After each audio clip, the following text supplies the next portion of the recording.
എന്താണീ മൗനം മായാനായി മാത്രം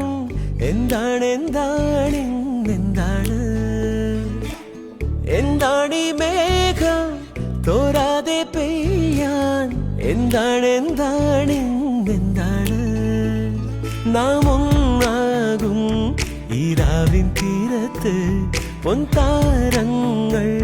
കൂടെ